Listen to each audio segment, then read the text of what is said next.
and I quote, "I'll be there in a minute. Give me a second." Time is relative, folks. Time is relative. Yes. So, hey, cheers to everybody in the chat. They're a division rival. I don't care how many wins they get. Screw them. That wasn't the take I was expecting to hear. I want to gush over watching live Chris Tanev. I think that we completely underestimate the skill it takes to play defense. One highlight or several highlights does not a Calder trophy make. I'm stepping in here. I'm going to be the crotchety old man here. They need to learn patience. They need to understand the tension and everything and the drama. How dare! Look at this! How is McDavid not getting a penalty? You guys need to calm down with this, okay? You guys need to calm down with it. Well, hello and welcome to the Shifts and Pucks podcast. Of course, you can follow us on Twitter at Shifts and Pucks, Facebook.com Shifts and Pucks, YouTube.com Shifts and Pucks, Twitch.com Shifts and Pucks. Subscribe wherever you get your audio, as well as on the Area 51 Sports Network. As we're in that midway point, as we are just conference final eve, the Carolina Panthers will be hosting the Florida Panthers to represent the East, and the Dallas Stars and Pete DeBoer is facing his old team, the Vegas Golden Knights, for the Western Conference Championship. We'll get into that. There's a lot of other stuff to get into as well. Very interesting week in the hockey world. And we say hello to Chris. Hello, Chris. How are you? I'm good, Kev. I'm a little bit exhausted because I just drove back from a work trip out in Fernie, so I had an 8-hour drive today, but I'm here. We're happy to see you. It's good to see you. And Sean, thanks for the smoke from Alberta. I thought we were supposed to head east, not west. Yeah. Look, there's only so much we can handle here. Like it's here too. Yeah, but send it to Saskatchewan. I think they've sent some to Saskatchewan. I think it's all the way across the freaking continent right now. Yeah, I think they're blanketing the continent at this point. Yes, it's been a very. We'll say hello to Sean in a second, but really, on a serious note, it's been a very stressful time for a number of people across Alberta and even across northern BC. Fires in Edson, fires Drayton Valley, fires in Fort St. John, floods in Kitimat. This is the time. Unfortunately, this is that time. I mean, really, it's usually later in the summer, but this is becoming kind of an annual thing. And hope everybody is safe. Thank you for all of the firefighters all around BC, Alberta, the country, the world that have come in and helped everyone, and donate to if you can. But it's a very stressful time here as we approach the May long weekend. On a serious level, it's been very tough. But hello, Sean. How are you doing? I'm all right. Yeah, it's been as you said, Kev. It's with the fires up in northern Alberta. Along the close to the BC border, it's nice and smoky here. Yesterday was almost like apocalyptic. I think we had the worst air quality rating in the world, and it looked like it, felt like it. It was gross. So today feels better, but it's still not great. But we're surviving here, and at least we got some hockey to watch coming up here, and had some good hockey to watch over the weekend. Yes, Calgary looked like a scene from The Last of Us, which was pretty much a parallel there. It's like I thought we were going to see Pedro Pascal come out of a new scene there. But anyway, yes, let's get into the hockey. But I guess we'll start with the news of the week as we approach.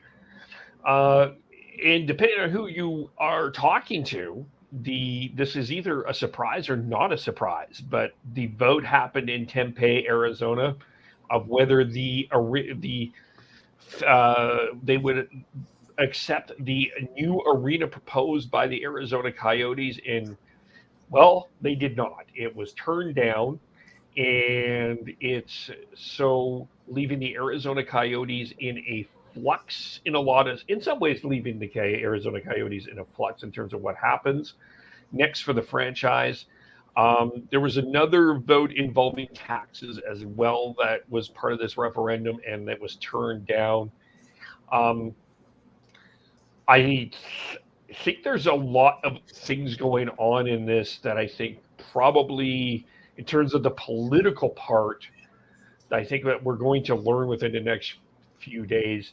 But ultimately, the questions arose: where is Tempe go? Where are the Arizona Coyotes going to relocate? And I tweeted last night, I just think it's adorable that you think that Gary Bettman's going to let go of the love of his life, the Arizona Coyotes. Like, it's so cute, the NHL hockey community, that you think that. But we find out today that they're... By hook or crook, it's going to happen. Well, this is the interesting dilemma that I think that is happening right now. I think Gary Bettman would love to keep the Arizona Coyotes in Arizona. I think that he would like to find another way to get that done, whether that's partnering with Elliot Friedman suggesting partnering with the Phoenix Suns. But going back to Scottsdale, where they should have went instead of Glendale. Yes, yeah. But I also think that the NHL PA and Marty Walsh, this is an opportunity for them to make a statement. I think that the dilemma that you're having here is you got an angry PA, but you also got an angry ownership that is losing revenue because you continue to funnel money into something that, as much as you want it to work, it's not happening for whatever reason there. So I think Bettman is in a push come to shove situation, but I think he's going to fight tooth and nail to try to find a way to stay in Arizona. Oh, he has been, and he won't stop. But it's gonna, like, at what point? What else do it's a money dump. It's proven that they can't find a way to get an NHL acceptable arena deal that works, that doesn't make it worse for the owners. So they're going to have to find they have to find another option here. And I honestly think that they won't want to do it, but they're going to have their hand forced, because as you said, Kev, the PA is going to be pissed off because it's a 50-50 revenue sharing set up right now for the NHL and the cap. And you're throwing away revenue by having a team play out of a 5,000 seat arena. You're having a team that it doesn't work. It's not working there for whatever reason. We've seen Dallas work, we've seen Nashville work. So we know that, and Carolina, we know that quote unquote non-traditional markets can work if you get the right ownership and everything and in place, the right arena deal in place. But how long do you just continue to funnel money into, or just essentially burn money in the desert? Because you can't, your ego can't handle it. Like Sean said, if Gary had the choice, he would keep it there. But I think it's getting to a point where Gary is starting to lose control of the situation. Like, they only have the 3-year deal with ASU to be in that arena there, but once that runs out, they literally have nowhere to go. Well, there's probably some sort of like outdoor arena that they could probably find to strap up together, and Gary, Bill, and a couple of I know that there are Arizona Coyote fans, and I know that there are people that are really passionate about the Arizona Coyotes in that community, and it is a really tough situation to watch because a number of people are going to lose some work from this. But Sean is right. Like, it's not really working. It's not working at a professional level. Like, let's take this. Like, I'm just going to want to go down this rabbit hole for a moment here, because I think, and to the weekend, and I know this isn't connected necessarily, and this is sort of a stretch, but just hear me out here. A legitimate league and the level of the NBA cannot have a 5,000 seat arena and then come to a major sports network like ESPN and say, excuse me, hi, we have Connor McDavid playing Jack Eichel in a playoff game. Can you move some stuff around like the Cardinals and Red Sox so we can have that game at 5 o'clock? Of course, ESPN is going to laugh. Like I just think that the NHL looks looks lower than the other three because of what's happening in Arizona. And I think that there's a longer and deeper conversation about sports in Arizona because I just look at the only successful franchise out of the four major league truly successful franchises has been the Phoenix Suns. The Arizona Cardinals are only there because it's a good place to have a Super Bowl, but fans don't show up for the Cardinals. Fans do not show up for the Arizona Diamondbacks either. But that's a whole other conversation. But you can't be doing this and come to major markets and say we're a legitimate league when we've got a kind of the two Scotiabank. We've got the Richmond Olympic Oval that we're having hockey at here down the street from my house. It just doesn't work. It's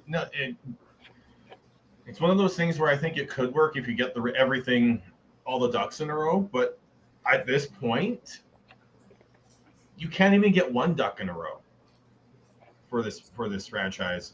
And speaking of which, their internal polling was way off. Apparently, they had a report that told them that they had a likely 10% chance of winning that referendum, and they got trounced. It wasn't even close to passing. So apparently, the Coyotes were too cheap to even get a decent polling company, or at least they rigged the results. I want to be. My only response to that is polling the last few years has been difficult for a number of people. I think I think there's a longer conversation about polling, and in Alberta, there's an election coming, and there are two significantly different polls going on, and who's going to win that election. But that's for another podcast there. But so in terms of that, I don't want to slam the polling, but I do what that tells me is they didn't do their due diligence in terms of making sure that they had everybody and the relationships were created. And I think that that's part of the problem. Chris, you talked about this already. You said they should have moved to Scottsdale already. They've made part of this is the NHL Arizona Coyotes have made a number of their own mistakes that have put them in a situation where they're in this. And, I mean, I'm not in Arizona, but they're not. I don't think they look at them as a serious organization. They've tried to take shortcuts every step of the way since they arrived in Arizona. They got away with a couple of them in the first decade or so that they were down there, but the past 15 years has just been flop after flop after flop of a decision that has led them to declaring bankruptcy, having the league take over ownership. How many things have to go sideways for the league to actually give up on hockey, or at least on an NHL level, hockey in Arizona? And that's where it's at. I feel for the fans down there and all the work that a lot of people have put into that, not only at the NHL level but in grassroots level and all that. We're seeing some of that players coming out of that, Austin Matthew Nyes, but it's at some point you just have I didn't expect them after this vote that went down that they would be moving real quick. Again, not with Bettman there, not the fact that they still have a ownership group that wants to keep it there, because that was the issue and that's why Atlanta moved so quickly, is they no longer had a ownership group that was willing to keep it in Atlanta. But at some point,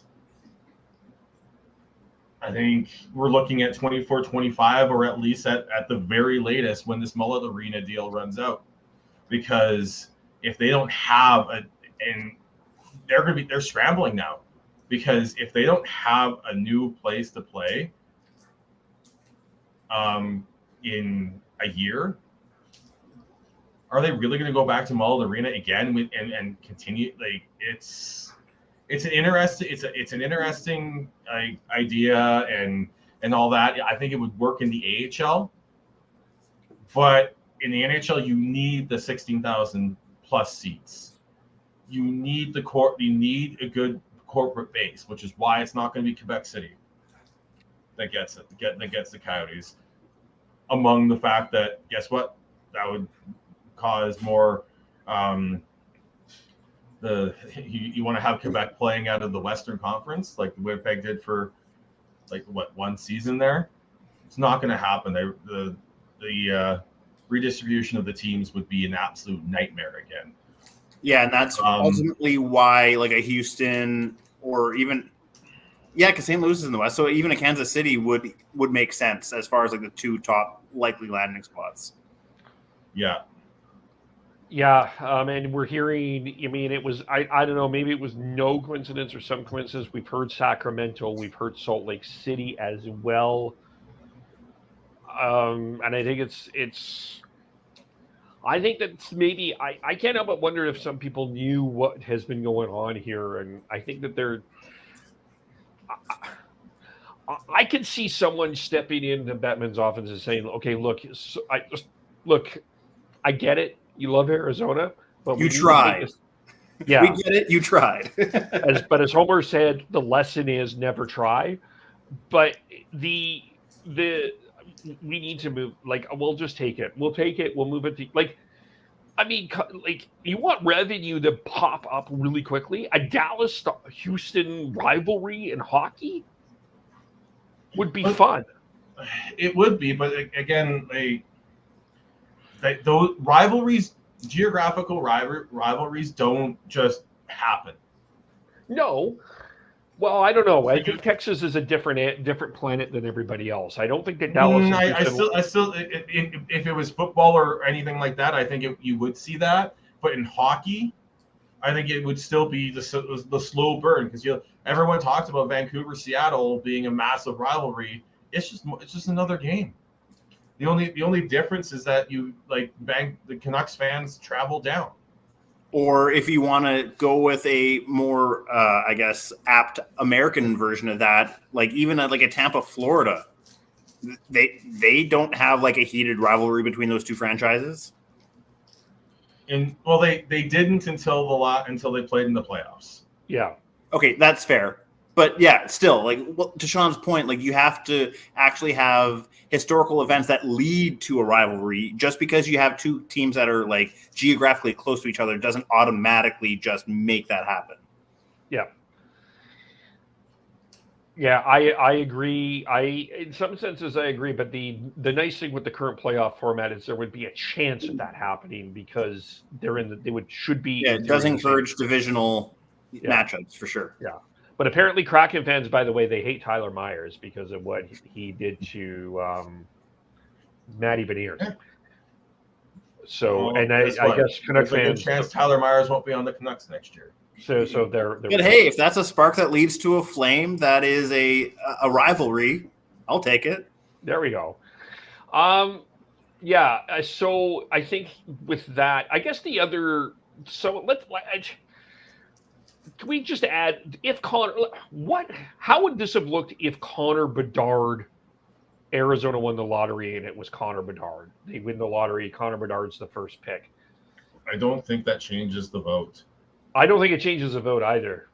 There's too many retirees that don't want to increase their taxes, no matter the percentage of it. And in comparison to like what Calgary taxpayers are going to have to pay versus what Tempe taxpayers would have had to have paid. Like, it's not even in the same stratosphere, but because they lean so right in Arizona and because it's such an older demographic down there, it's a non-starter. Yeah. It just would look even worse because then you're sending Bedard to a team that's probably moving. Yeah, it would be a bigger tire fire than the situation already is. That's all that it would be. I don't care about no Bonner Sedard. I don't care about the youngins. I don't want to pay any taxes. Give me my gun. Sorry.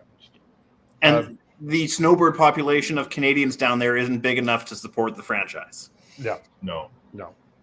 No, and it's, I mean, it's really for a lot of sports fans, it's a travel destination. It's a travel destination for Seahawk fans. It's a travel destination for a lot of baseball teams. Like it's just, yeah, that's kind of where we're at. But so I guess we're here, well, at least one more year in Tempe, maybe 2 more years, and I guess this ongoing saga continues.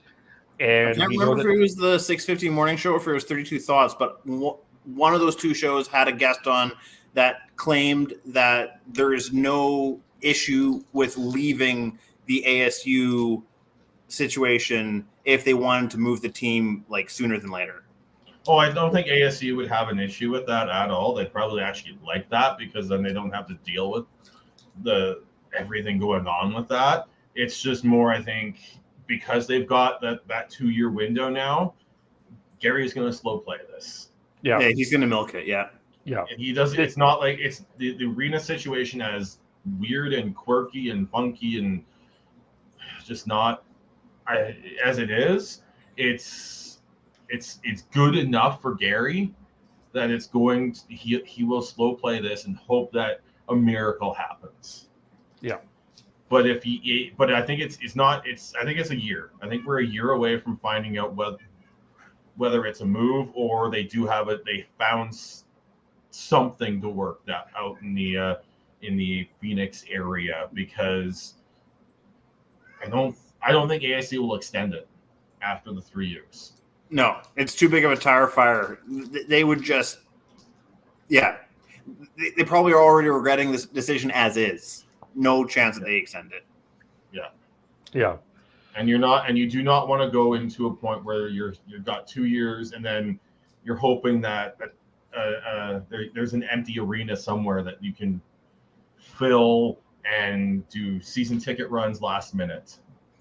That, not that I expected the PA would essentially strike because of it, but because of how much this Arizona situation has basically pissed off the Players Association, I don't see Walsh basically allowing the current status quo to continue on. They would find a way to get the team out of there as soon as possible to try and make a revenue positive franchise. That, if I was Marty Walsh, I would agree with you, and I think that's where you have to go. And again, I think the owners are going to push back on this as well. I think Gary's in a bit of a corner. Well, I think that's part of it too. Yeah, he's going to have an APA, and then the owners are they're funneling money into that franchise as well right now because it's not making money. Yeah, with revenue sharing. Yeah, normally Gary's power comes from the fact that he has ownership basically behind him at all times. But if he loses ownership on this Arizona situation, like I said earlier, Gary basically has no choice but to give up on him. And with the cap scheduled to only go up, although some are telling different, really the realistic option here is the cap is going up $1 million. And there's a number of teams with a number of questions. With what they need to do with guys that they have to pay too much for, or they need to land and make that move to get them to the next step. Not looking good. That's, so in terms of that, we'll see that ongoing soap opera continues. I'm going to give Devin a little bit of time. I want to, let's look back on the second round. We, had Florida beat Toronto in 5 games. I don't ultimately think when you're down 3-0, I don't think it was much of a surprise that Florida won the series in terms of that. I loved Eddie Lack's tweet, though, because I think this generally goes to a couple of series. What happened to blaming the goaltender instead of the referee for the series losses? I thought that was really funny. I know that, and just, I mean, we missed Tyler here too, but, going back to just quickly, I want to touch on that overtime goal very quickly that Cousins scored. I know that there's a lot of people that were PO'd that the Ratko Gudas call wasn't made. Nobody saw that in real time. No. Like there's nobody, like I can't see, and Tyler could correct me if I'm wrong, but that was not seen in real time. It's hard for me to say that And should have been. it was caught on a replay on an angle that the refs don't on the ice aren't seeing. Yeah. And that's like, if people go back through the archives of the Shifts and Pucks podcast and all that, like you'll see me yell and scream and rant and rave about officiating. But when the talk about angles and what the refs see when how they're looking is so, it really changed how I looked at it. And yeah, when the Canucks get good again and it's all that, I'll be ranting and raving. Don't worry. I haven't turned over that much of a leaf. But this idea, like I'm okay saying, oh, that's a missed call. They should have fucking called that and be ranting about that. It's that taking it to the next level where it's like, oh, this league is fucking garbage. It's a fifth-rate league because they missed this call. It's when the tinfoil comes out. And then the fucking tinfoil hats and fucking conspiracy theories and all that bullshit. That's where I'm just like, what the hell? Like, it makes no sense to me that you go that you're just take a step back, understand that, like, yeah, the refs see different angles and they're not perfect. And that we should know that, we should understand that, and we should, as much as we want to see those quote unquote perfect game called, it's never going to happen. And there's just like in football where you could basically call holding on every play by the letter of the law, by the written rule. There's times where you got cross checking that gets let go and boarding and roughing after the whistle and all this shit that, like, they just let go because they feel so that much of it is subjective, yeah. And a lot of it is subjective in what the officials actually see. So if you want the games to take 4 fucking hours and you're going to review every fucking call, okay, that's fine. Okay, that's not going to help the game. That's not going to help the sport. It's actually going to turn more people off of it than actually will make people happy. And you'll have to do what baseball just did and tweak some rules so that way your game time doesn't go over 4 hours. Because again, I go back to, like, I don't watch much baseball, and I think it was last year I decided to watch a couple of games, and it was like every second play they were like, oh, let's review it. I'm like, oh, this is ridiculous. Why are you like, it ruins it for me. Like,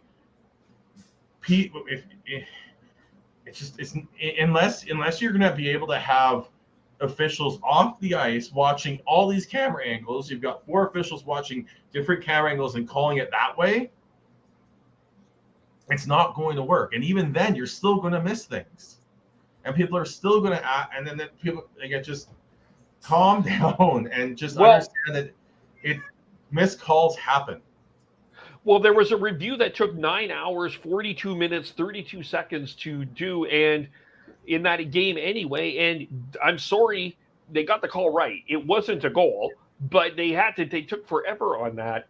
And to me, if it's not conclusive, like, I don't know what other angle that was just, we saw too much. You can't. That was a Toronto bias thing right there. Like, that's only because it was in the center of the hockey universe that they wanted to make sure we need to make sure we get this right. Otherwise, we will never hear the end. No, it happened was the Edmonton Kings game, the high stick. The high stick. It took that forever as well.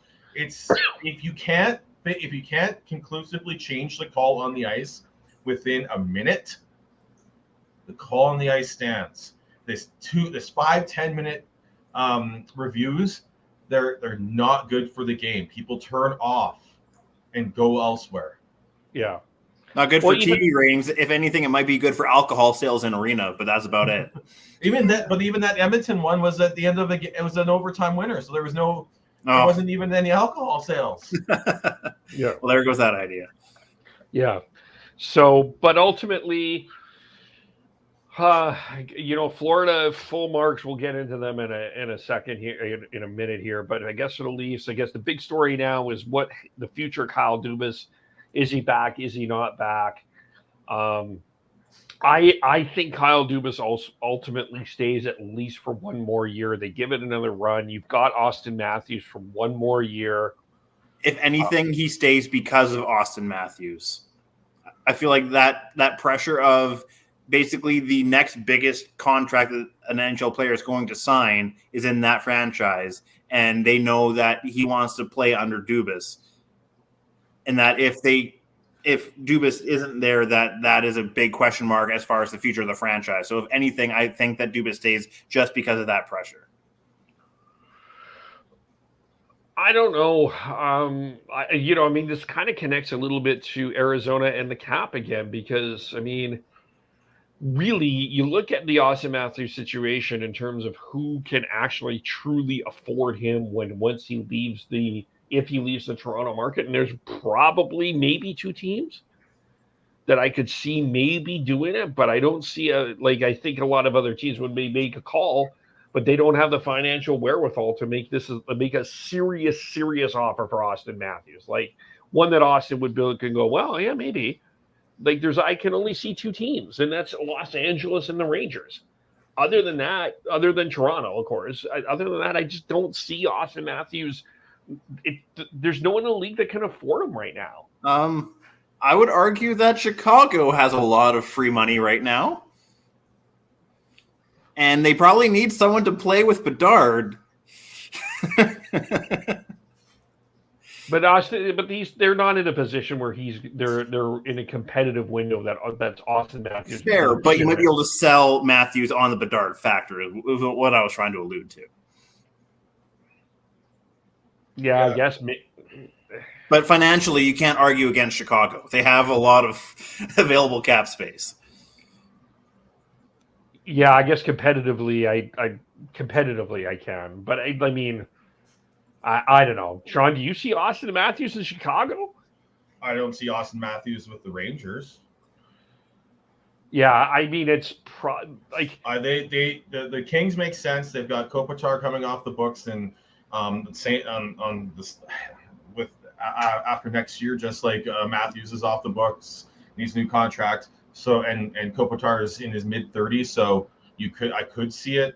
The Rangers have too much money tied up in Adam Fox long term, Jacob Trouba long term, Artemi Panarin long term, as well as some other not as cumbersome contracts. That would be very tough depending on what the cap actually does for the Rangers.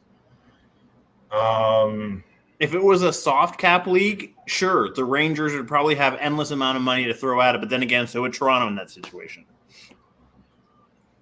Yeah, the reason I think the Kings would make sense is that I think, you do want. I think the NHL would love to have a face of the franchise guy in. Yeah, but who the fuck cares what the NHL wants? But hear me out. From the Kings' perspective, I think that they will look. They're looking back, and why they're losing to the Oilers is they don't have that true dynamic offensive presence, and they could see Austin Matthews being the one. There we go. Now we're talking actual hockey sense. Now. Yeah, that I could see them doing. That's where it would make sense for me. Why I think the Kings make sense, but we'll see. I don't think Austin Matthews is leaving Toronto, though. Ultimately, I think he ends up staying.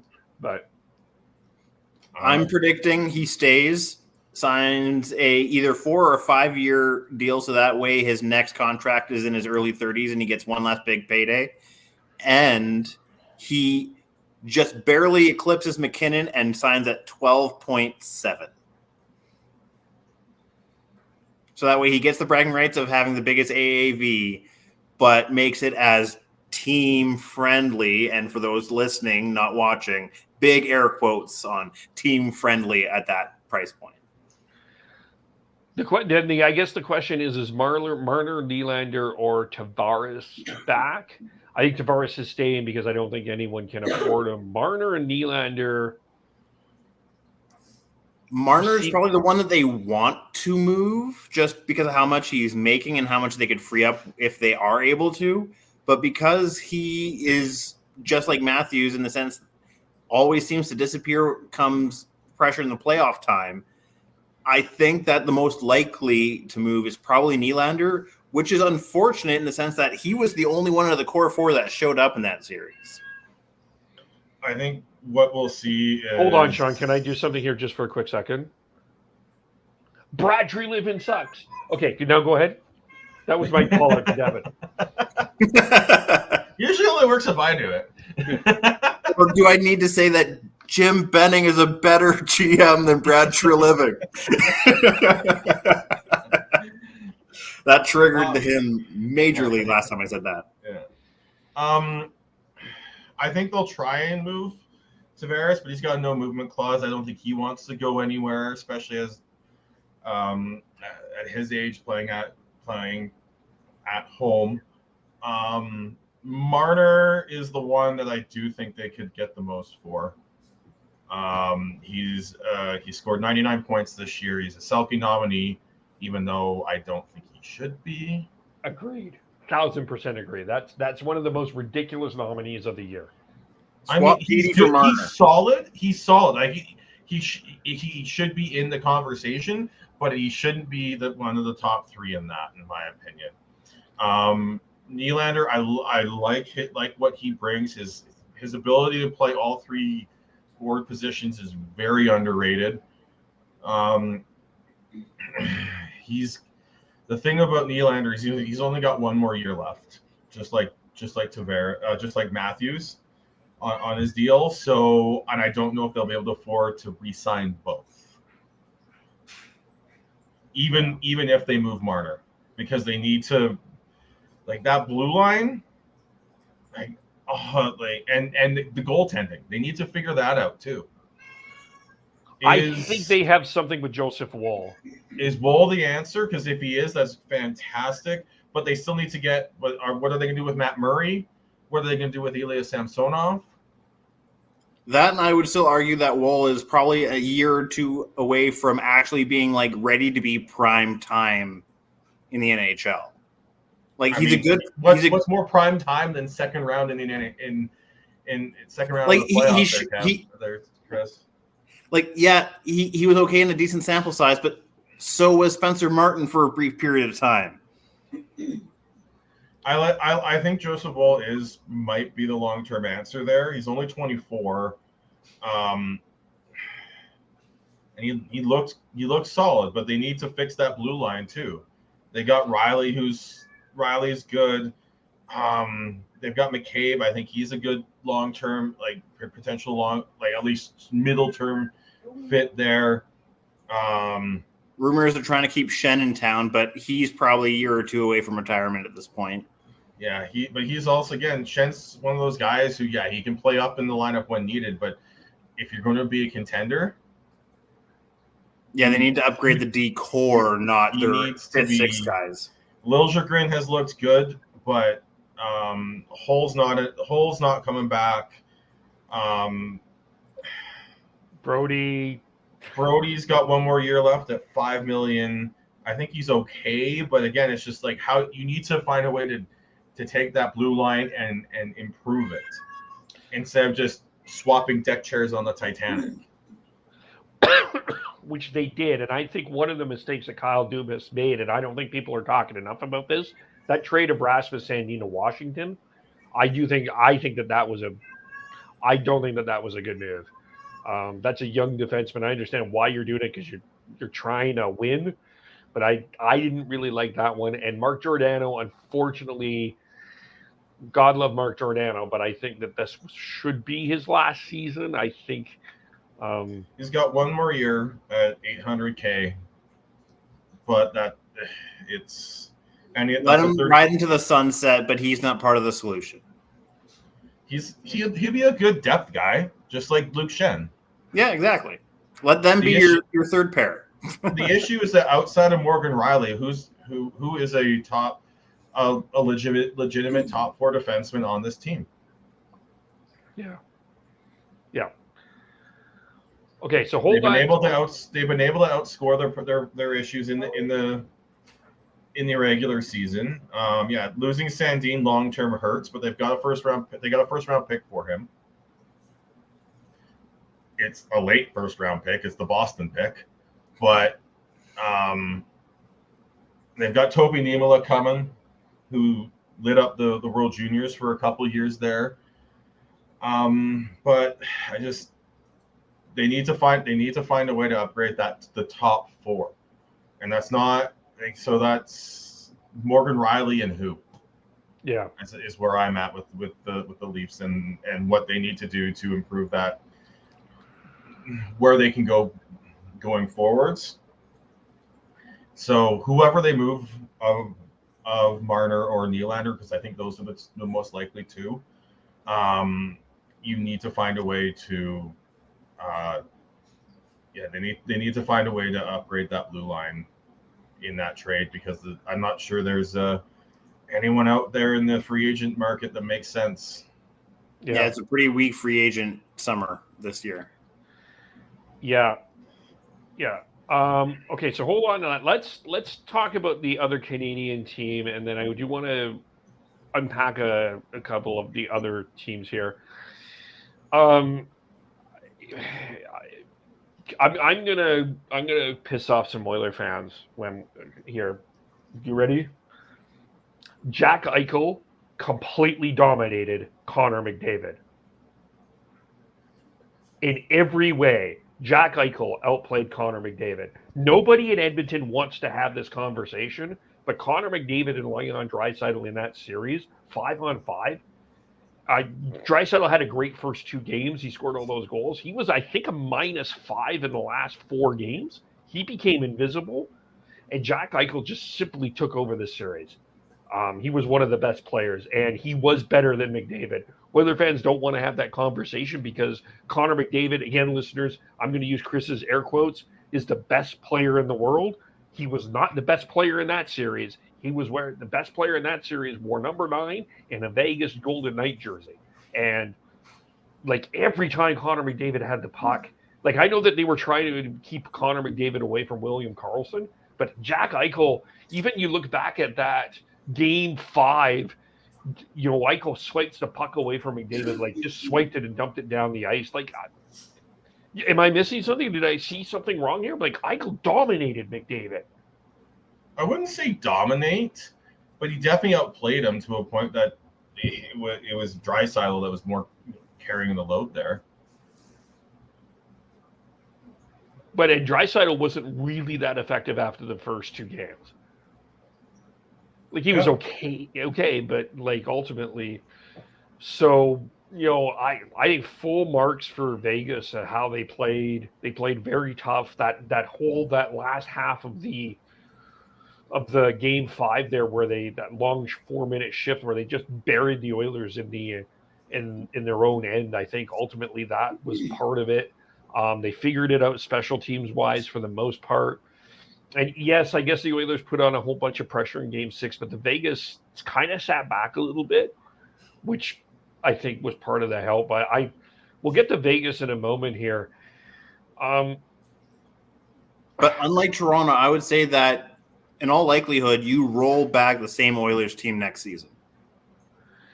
I would generally agree with you, but I do think that they have some serious questions on the bottom end of that lineup. And one of them is, you're about to pay $9 million for right now a number 5 or 6 defenseman in Darnell Nurse, because you got Matthias Ekholm.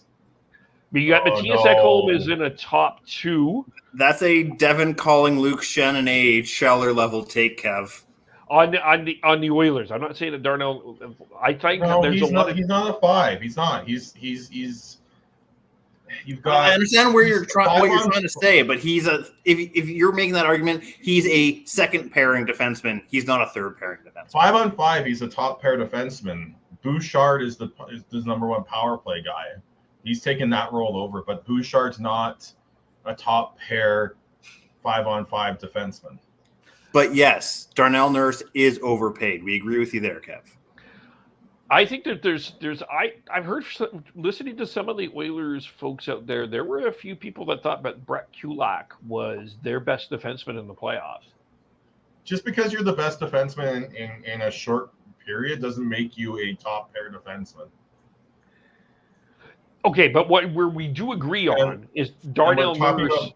We're talking about Brett Kulak, who has been a solid defenseman, but his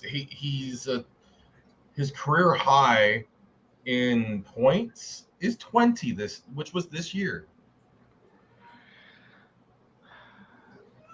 Defensively responsible is one thing, but to make him like a top pairing defenseman that's like responsible for offensive output as well, like no, you can't make that.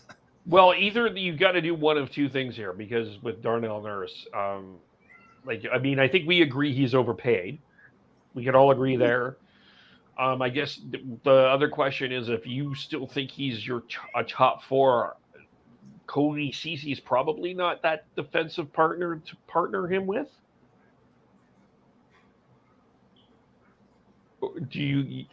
I guess what I'm trying to say is, I think the Oilers do need to upgrade the blue line.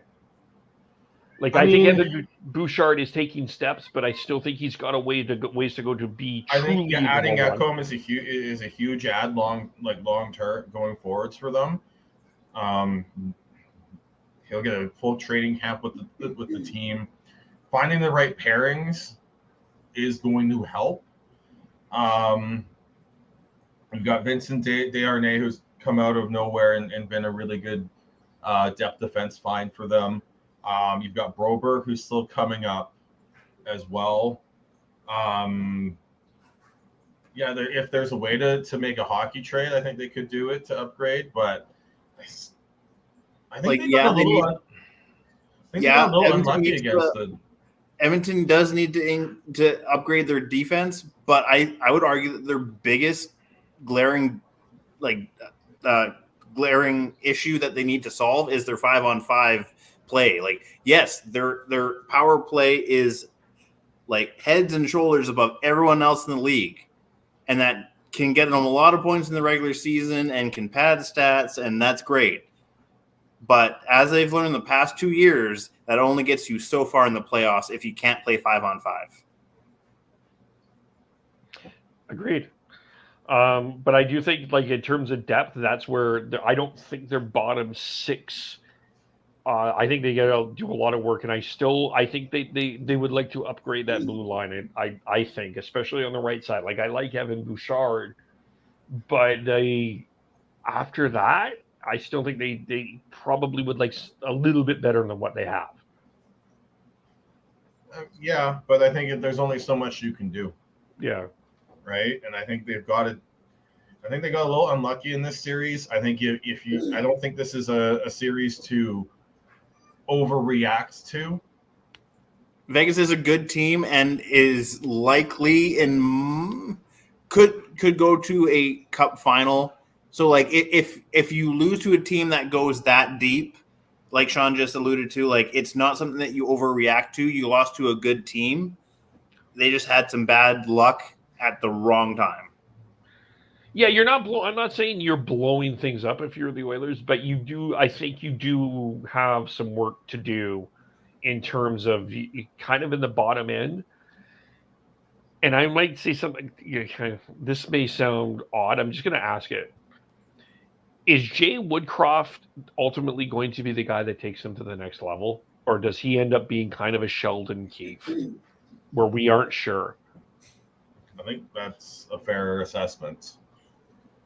He was able to get them to the conference finals last year, going up against a juggernaut in the Avs. I think I think we're actually looking at the depth on up front has been an issue for the Oilers. I think they've got the right pieces on the blue line. Just need to figure out how to make them work. But they need to find some depth some more forward depth. They've got Dylan Holloway coming along here. Ryan McLeod took a step this year. They found something in Klim Kostin, but they still need those players to take steps and find more depth elsewhere as well. And they've got some salary cap sort of management to do here. Is Kyler Yamamoto at 3.1 mil something that they want? And then you've got they're going to be basically paying two goalies $7.6 million on the cap next year, with Campbell at 5 and Stuart Skinner at 2.6. So I think they probably will go with that tandem, but I think a lot of what the Oilers need is depth players to step up and take it, so that takes some of the burden off of the top end players. Because when you look at 5-on-5 in this series, Draisaitl had 3 goals, Warren Fogle had 2, McDavid had 1, Bukestad had 1, and Nugent Hopkins had 1. Like, it's just, and then they need to figure out how to make it turn that power play success that they have into 5-on-5 success, especially in the playoffs, because as Canucks fans know, you're not always going to get the calls. Going back to 2011, right? Chris, you're muted. That and your world beater pairing is only going to get you so far. Like, Draisaitl and McDavid are amazing and some of the best in the league. But if you were solely relying on them to score on the power play to get you to the Stanley Cup final, that's not going to work. You need, like Sean was saying, you need to have a more balanced approach. Yeah. Yep. I agree. And I look, I think the Oilers are definitely on the way up. I would argue that this team, even though they didn't get to the third round, were better than last year's team that got to the third round. I think it just were a much more complete team. I do think Zach Hyman was hurt, and I partially wonder of the health of Jack Campbell, because you have to admit it was a little odd that they went back to Stuart Skinner after pulling him 4 times in the playoffs. Yeah, Evander Kane was also injured as well throughout that. I think a healthy Evander Kane would have made a decent difference in that, especially in that Vegas series. Yeah. So that's interesting. And then let's go to Dallas, Seattle. Just to go to Seattle. Great Cinderella run. It was a great, and they got a lot out of it. The one thing that for those that are saying that the Kraken will be back, I think you need to have a look at that road home record before you think that the Kraken are coming back to. I think that to me isn't sustainable. They had a great road record. They did not have a good home record. I think that's where regression happens. So I can see the Kraken stepping back. It's a solid team. And I think Ron Francis, if I was Ron Francis, I wouldn't do a heck of a lot just other than kind of stay the course. Because even if you're taking a step back, you still are building something for the long term. You've got some really tough. I love Yanni Gord. I love Brandon Tanev. Maybe this series was different with Dallas with the health of Jared McCann, but I can see the Kraken taking a step back. I hear you, Kevin. Go ahead, John. No, you go ahead, Chris. Okay. I know that you were talking about their record being unbalanced, but I would argue that, because even in their season-ending press conference with the players, they were saying that this season was the first time they really felt like they came together as a team. So I feel like now that they kind of found that sort of bonding magic, if you will, as far as team building, that could go a long ways as far as carrying that over into next season. Maybe it might not be as dominant, of road wins versus home losses, that sort of balancing out. But I feel like the fact that they feel like they were able to bond better this year will help them a lot better as far as long-term success in the long run. The key for the Kraken is going to be Matty Beniers.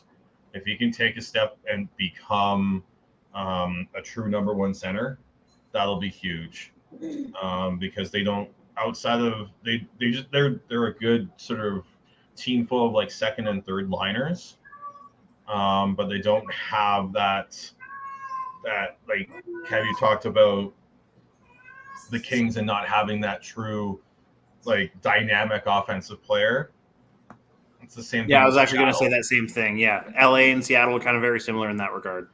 Another big key is going to see if Vince Dunn can repeat what the season he had this year. He had one hell of a season. He was at he's going to get 4 or 5 like how many votes are for the Norris? Is it 5 places? I think he'll get he'll get some votes. I think he's going to get some votes for the Norris. He'll get votes in the 4th and 5th spots for that. That's how good of a season he had. But they're lacking in terms of true like scary star power, and they also were in a division where you had multiple teams disappoint. Yeah.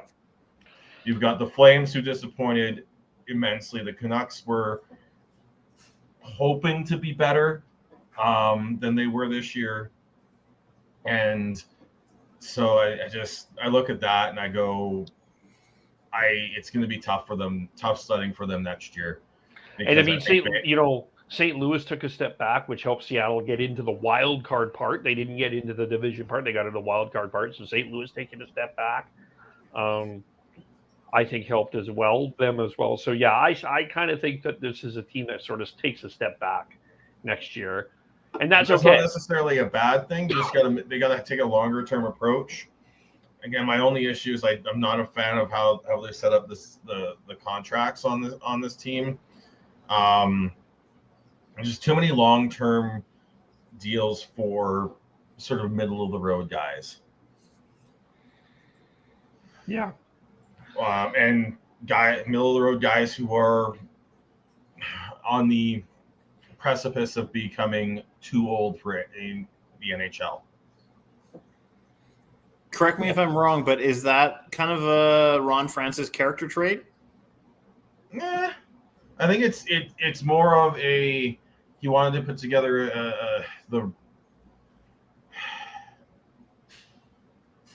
It's not really, but I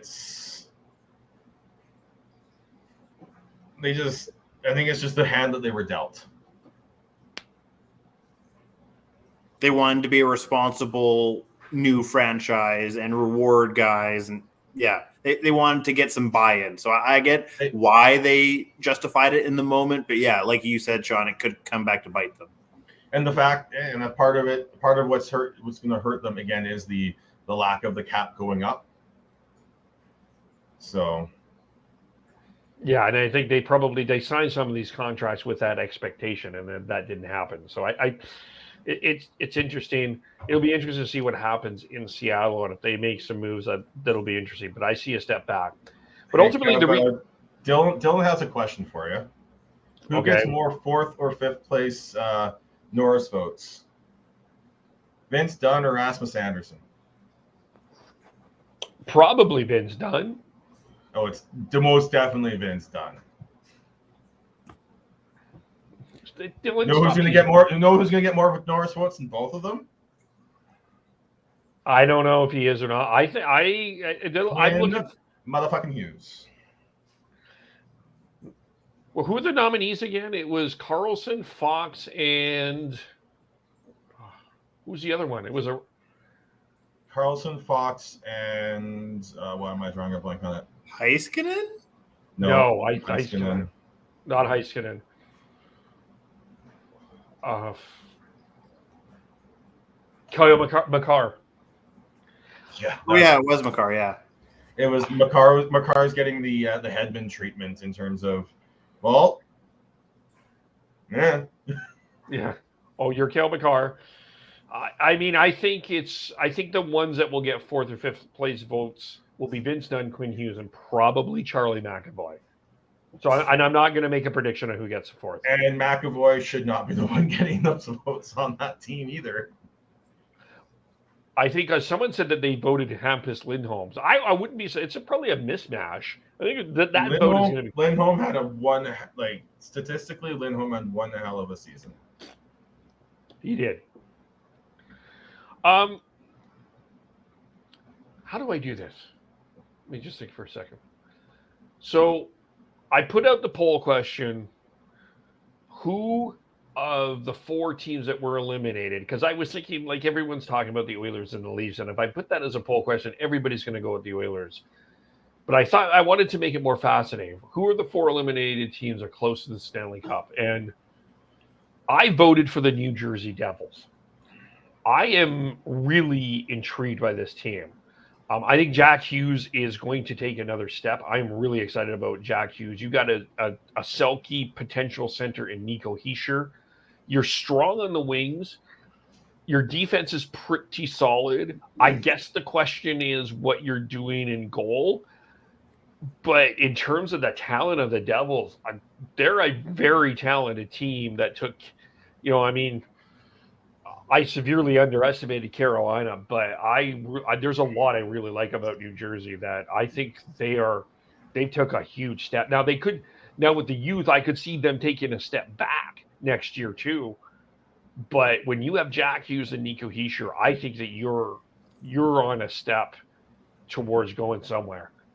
They've got a lot of players that need to be they need to make decisions on. They've got Jesper Bratt, Timo Meier, Yegor Sharangovich, Michael McLeod, Jesper Boqvist, and Nathan Bastian, who are all RFAs. You've got Miles Wood, Tom Tatar, and Eric Holla, all UFAs up front. Damon Severson and Ryan Graves on the blue line are UFAs, with Kevin Ball as an RFA. And then, they've got to figure out what they're doing with the goaltending. Vanacek's looked good, but became the Akira Schmid show in the playoffs. So I think they could be. When you look at what the amount of work that Tom Fitzgerald has to do this summer, this could be a very different looking team going into next season. Yeah, I agree in the sense that the talent is there this season. They found that what's the expression I'm looking for? Like they definitely had like something magical this season.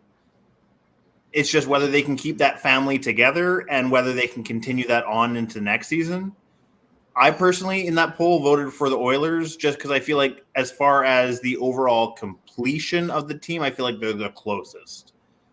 But I do hear you as far as like talent level coming from the Devils. They probably would have been the only other team I would have considered in that poll.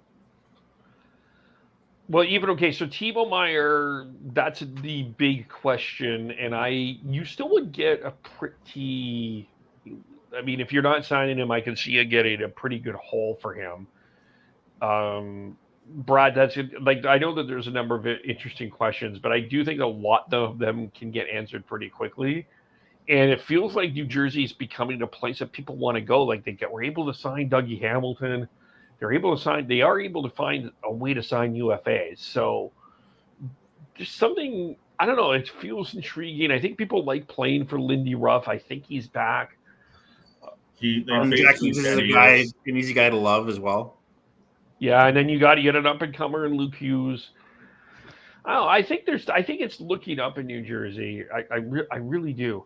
It is looking up. I just don't know if it's looking up enough to pass, say, the Oilers as and maybe the Leafs, depending on what they do, to be out of those 4 teams, the most ready to be taking that next step.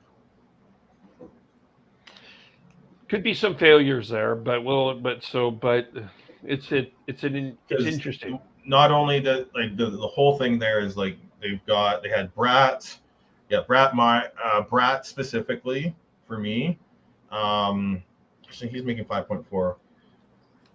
But sometimes when you sign those bigger deals, the pressure can get to you, and that's something I wonder about depending on who they decide on these bigger deals for.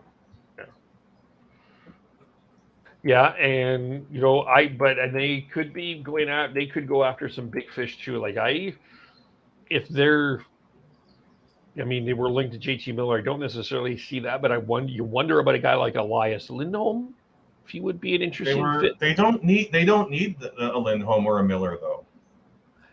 They probably need more depth. Yeah, exactly. They don't need those players because they've got Hischier and Jack Hughes down the middle. So it's, I think if they're looking at anything, they're looking at more, I think, defense and wing. And as a Canucks fan, hey, you need some middle of the road wingers. I mean, Kevin said they were linked with Miller. They were linked with Garland too at some point. Yeah, they were. Yeah, so maybe Garland might be a possibility. I'm not sure if that makes sense or what, but it's, I don't know. I want to see what happens with this team this offseason because of how much work there needs to be done here. When you basically only have 5 forwards signed for next year off this team. 5 out of 12. Damn. Yeah. So they've got Siegenthaler signed long term at a really good deal at 3.4. John Marino has turned back from a pumpkin into a chariot. At least for this season. Dougie Hamilton's Dougie Hamilton. They've got Luke Hughes on the board. They've also got on the blue line. They've also got Simon Nemec coming up. And yeah, they were really high on him. They do. There are a lot of reasons why Kevin take is very understandable. I look at the amount of forwards that are unsigned. I go, I wonder what this team looks like next year. Fair. Let's talk about the winners, and I guess we'll get in here. That's the final 4 teams, the Sun Belt Tour for the Stanley Cup. It's the Matthew Tkachuk Friendship Tour heading over to Carolina and facing the Friends of the Carolina Hurricanes and all of that fun. Let's start there. Let's start with the East. Florida went on a magical run here. Well, I think a lot of people, pretty magical, surprising run beating Boston. I wasn't personally surprised they beat Toronto, but I mean, I think you can consider that. I guess in general, consider that an upset.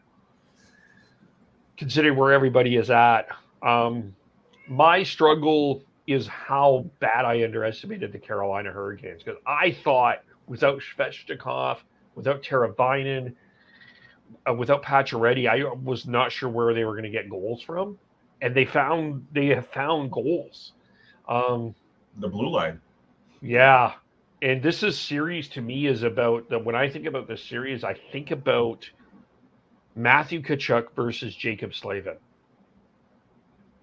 That's where I'm seeing this series. I think goaltending is soft. Defense, I give to Carolina. Forwards without Pacioretty, Teravainen, who may be back, and Svechnikov, I would generally probably give that to Florida. And then coaching is an interesting question. I kind of also, as far as the coaching, interesting little tidbit here. I believe Paul Maurice was Rod Brindamore's coach in 06, was he not? Yes, he was. He led the Carolina. He coached the Carolina Hurricanes to the Stanley Cup. Yes, he did. So that's an interesting matchup in that regard. Yeah, but I still think it's an interesting matchup in terms of who I would put ahead in terms of coaching, though. I think Paul Maurice is better than a lot of people give him credit for. I think if Florida wins this series, Matthew Tkachuk is going to have to score. I don't think that they can go through with no goals with Matthew Tkachuk. I'm kind of not confidently picking the Carolina Hurricanes to win, if that makes any sense. I think that the series can truly go either way. But I think, I think that blue line is going to be enough to win 4 games. I think this goes 7, though. I think this is a very lengthy series. with a lot of twists and turns. It's going to be both series are going to be. I think are going to get nasty. I like the depth of Carolina up front over Florida. And then there's supposed to be there's a good chance that Teravainen's back for this series for Carolina too. But yeah, if Florida's going through, it's going to be on the back of Matthew Tkachuk. Yeah, for me, it's hard to make a prediction just because, I feel like you guys have alluded to, Florida has been on a magical run. I'm just not sure if they have enough to make it to a Stanley Cup final. And I feel like Carolina is just one of those sneaky good, consistent teams, but I'm not sure if they also have that magic stuff that gets them to the final either. So yeah, like Kevin said, it's probably going to be a pretty even series that probably goes the distance. But as far as out of all 3 rounds so far, the third round is the hardest for me to actually pick a easy favorite in both of these matchups. And a lot of it is the battle of attrition as well. How healthy are both of these teams? Well, Also all true, 4 yeah. teams for that matter. So I love that. I love the blue line for Carolina. I think that's their basically X factor. You've got as Dylan says in the comments, a most underrated D-man in the league, and Slavin. You've got Brent Burns running that power play. Brett Pesce actually might actually be the most underrated defenseman in the league because no one actually talks about him. Whereas people do give some respect to Slavin. Yeah, that's true. Everyone says it's Slavin, but it might actually be Pesce because no one actually talks about him. Brady Shea's really good. You've got a third pair that has Shane Gostisbehere here on there. Jalen Chatfield has played out of his mind this season. And then you've got, speaking of former Canucks who have gone on to do better things in other franchises. Yeah, you've got the depth up front for Carolina is just, you've got a third line of Martin Necas, Jordan Staal, and potentially Teuvo Teravainen. Marty Necas is criminally underrated too. Mm-hmm. And this is the coming out show for Sebastian Aho as well. Yeah. So I think I've got Carolina in 6. And I'm going to say I'm confident on that one there, Kev. The other guy to watch out for in Carolina, Seth Jarvis. Seth Jarvis has started to come into his own too. Yeah, I cannot forget about Seth Jarvis because all the Western internet scouts just scream his name every time he does something. Fair. But in terms of I think he's going to be a one of those key factors in this, X factors in this series. So yeah, that will be a really good series, and I think it will be nasty. And this Dallas Vegas series will be nasty as well. Will we see a Stahl brother fight? I hope so. I don't know if I would put money on it, but I hope so. My question in the Vegas Stars series, do we see a coach fight? No. I'm just kidding.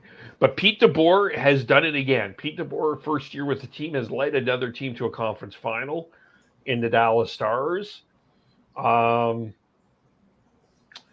I think Dallas has been an interesting story because you can't necessarily say they've done this with a complete consistency. Jake Ottinger has been off and on in this playoffs. I kind of joke, he said DeBoer broke him. But Jason Robertson has not been fantastic in this playoffs as well. But they have found Rupe Hintz has taken a huge step. Miro Heiskanen has taken a huge step. Thomas Harley has taken a good step as well.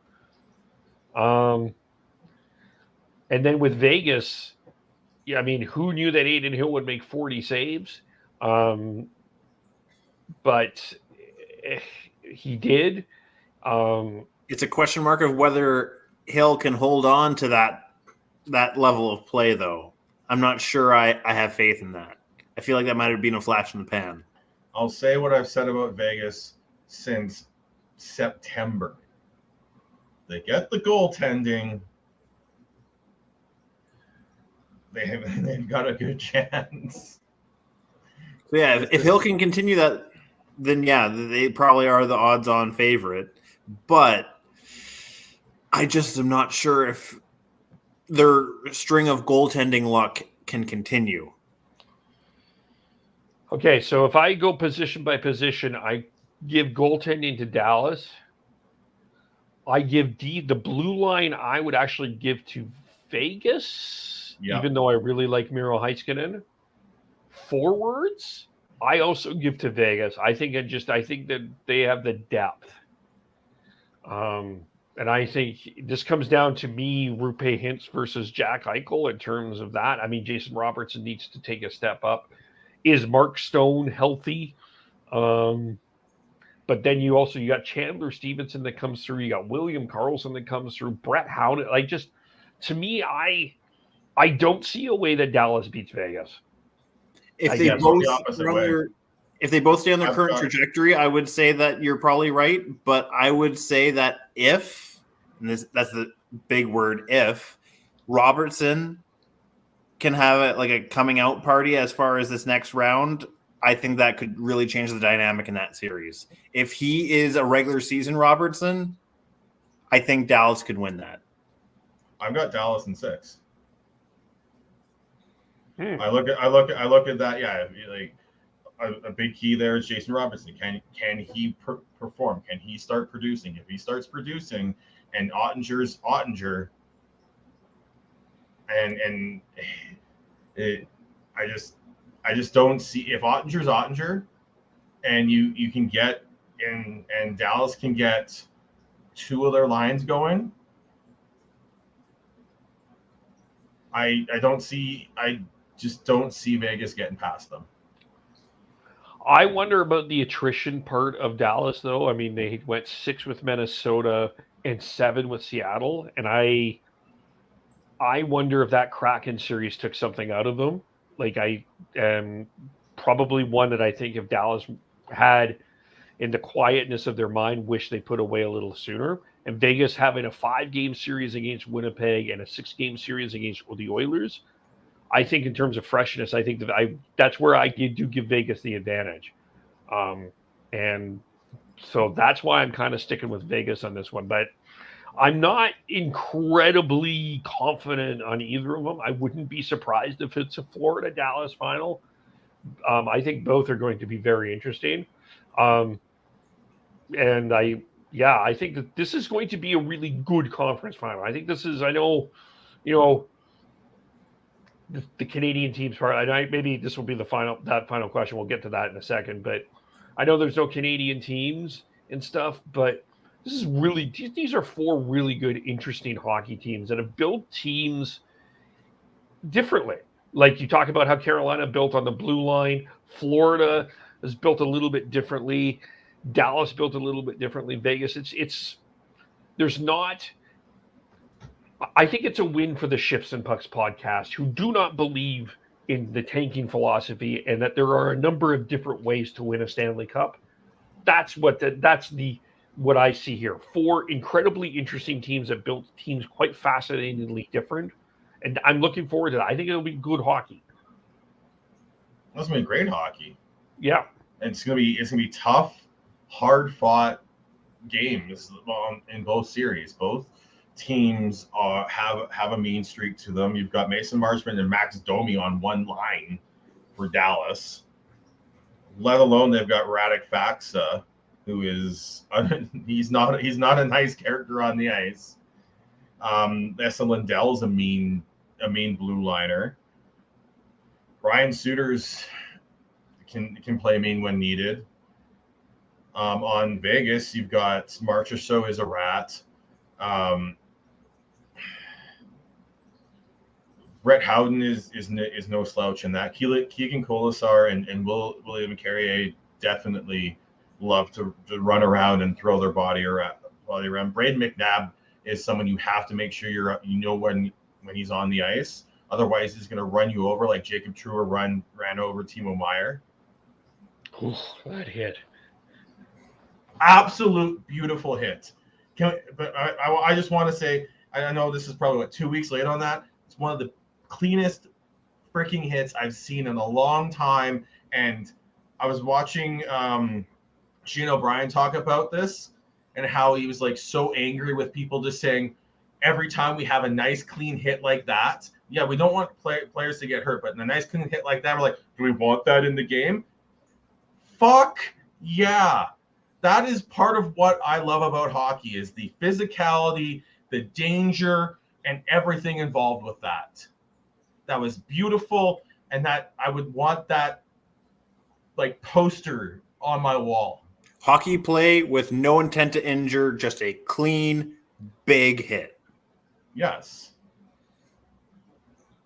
I'm with you. It was a good hit. It was a clean hit. And I understand why people were upset because it was very scary and it was very, I understand that, but yeah.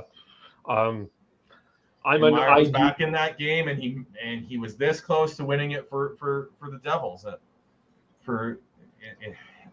This close to winning it for the Devils in the next round. Yeah. Yeah. But yeah, I think it's yeah, I mean, two very tough teams, and and three of these teams that didn't make a huge splash at the trade deadline. Like, I mean, you got the Max Domi move. That might be that actually. Everyone's talking about the Klim Kostin move as the trade of the year. The trade of the year might have been Max Domi to Dallas. That might be it. But like, what did Vegas do? They brought in Ivan Barbashev, sort of another under the radar. Carolina, what did they brought in? Jesse Puljujarvi. Oh, and who did Dallas bring in? Not Domi, but Evgeny Dadonov. Dadonov, yeah. And that was more of a hockey trade. Yeah. Yeah, they were pretty shrewd. So yeah, it's quite fascinating here, and I guess people have been talking about this. It's the 30-year anniversary of a Canadian team not winning the Stanley Cup. Can I be honest? I don't care. I don't care. There's only one Canadian team that I want to see win. And there's two I want to see win.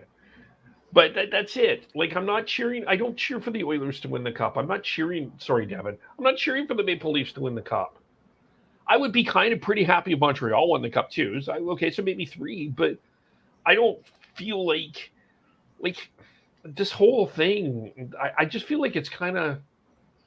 Canucks fans have a very interesting relationship with this conversation because of how it was every other Canadian team. You must cheer for the last remaining Canadian team in the playoffs, but in 2011. Everyone turned their back on the Canucks. So it was if everyone's going to say fuck us, well then fuck them. And it's just like, it's just. Does that make us petty? Maybe, but I'll lean into it regardless. The amount of Canadians that are on these teams anyways,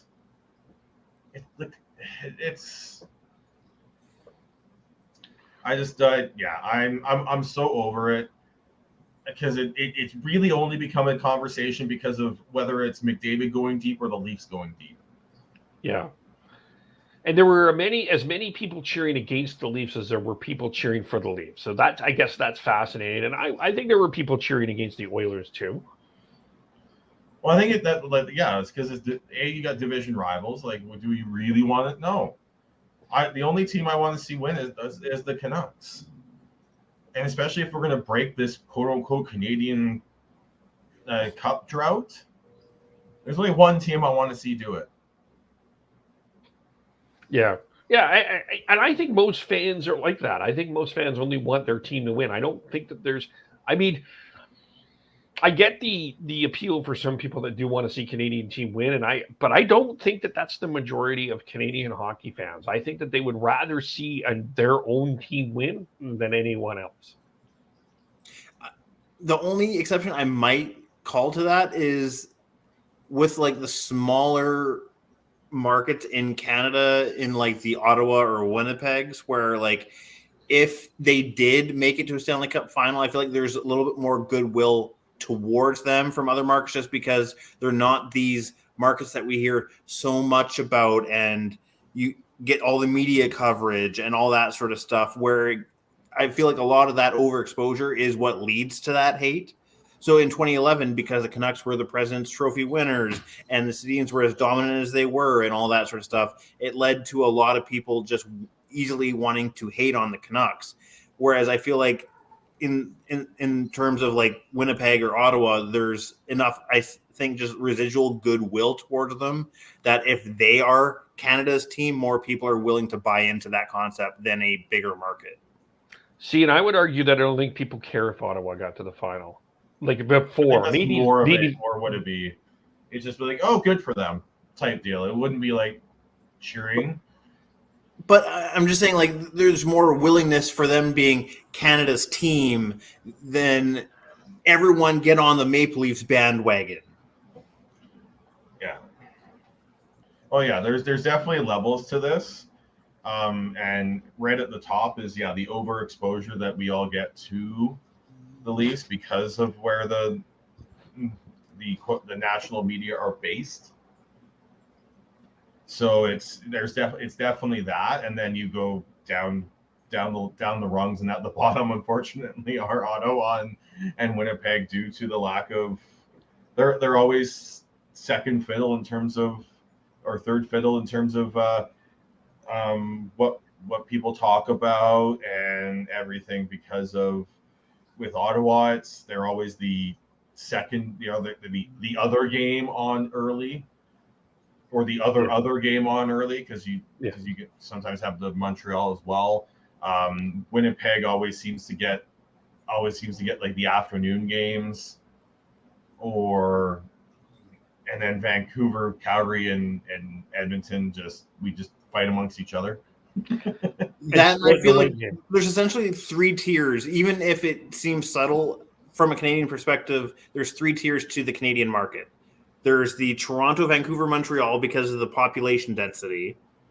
Then there's the Calgary, Edmonton tier, just based off of whether it's the rivalry that's in between the two or how much money Alberta is able to make and the general population in Alberta that kind of has it as that second tier. And then there is that third tier of Ottawa and Winnipeg, just due to being smaller markets.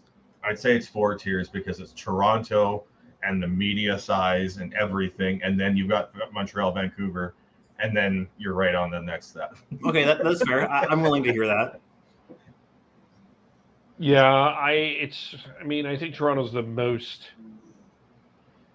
Toronto's the most loved or hated team, depending on where you're at. So they get attention. Either people love watch the Leafs or hate watch the Leafs. Vancouver, I think Vancouver I would put as second, to be honest with you. I think they're the second most watched team. I would put them ahead of Edmonton in a lot of ways.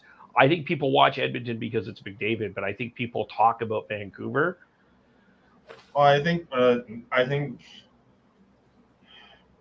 we're all in our own bubbles here, right? And you being out in Vancouver area there, Kev, I think it's easy to say that. I think it really depends on where you are in the country. And even here in the interior, there's a surprising amount of Oilers fans. Like, I was shocked at how many Oilers fans I've come across in the Okanagan.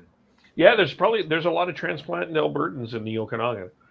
But I would expect more Flames fans because everyone talks about how, like, Calgary's favorite place to vacation is in Kelowna. But the amount of Oilers fans I've come across out here is crazy. I would argue that the Oilers were more popular in Alberta than the Flames. Yep. Rural, yeah. I wouldn't argue that as far as population center. I think that's where it's at there, Chris, is you have more rural Albertans that have moved out there for work or whatever, as opposed to Calgary, where we're a lot more white collar.